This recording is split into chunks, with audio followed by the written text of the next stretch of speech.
had to prove myself that I was capable of protecting myself till I got recognized, and then recognized from the boxing team. So once I become established over there, everything went along fine. But from the beginning I was very disappointed and frightened because I was young. But I overcame that and became I would say a man. Grown into manhood. And that was it. Do you have any photographs of when you served in the military? Yes. I have some somewhere around. Okay. They're around. And who are the people in the photographs that you have?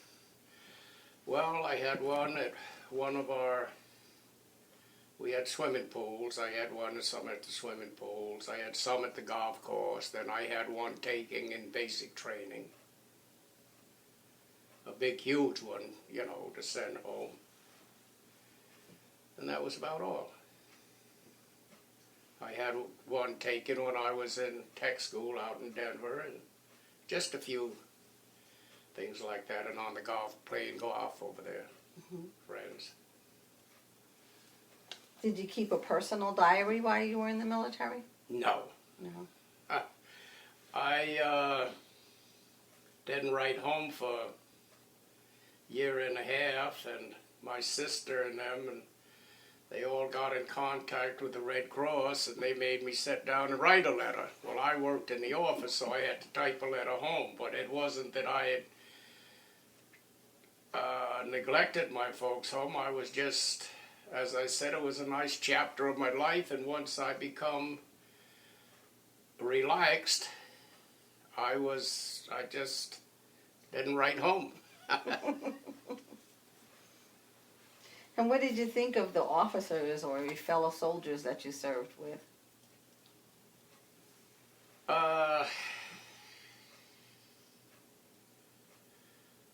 The staff overseas was great because it was 34 statistical control unit, and there was only 33 in our whole outfit.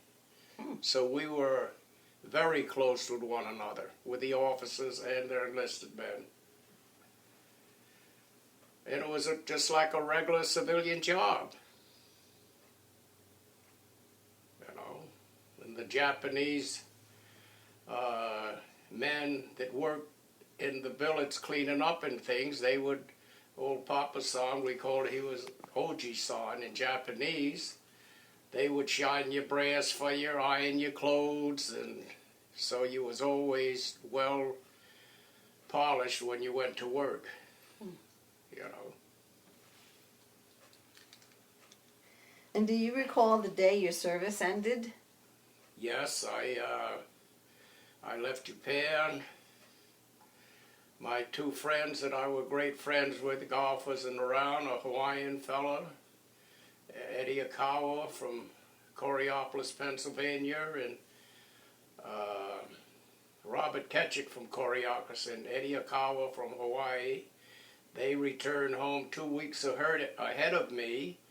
Then when I returned, I came to California and was discharged in California. At that time, you had to stay Class A uniform until you received home. Then you could take your uniform off.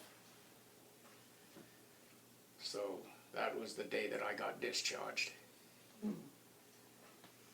And I went in on August the 26th, 1946.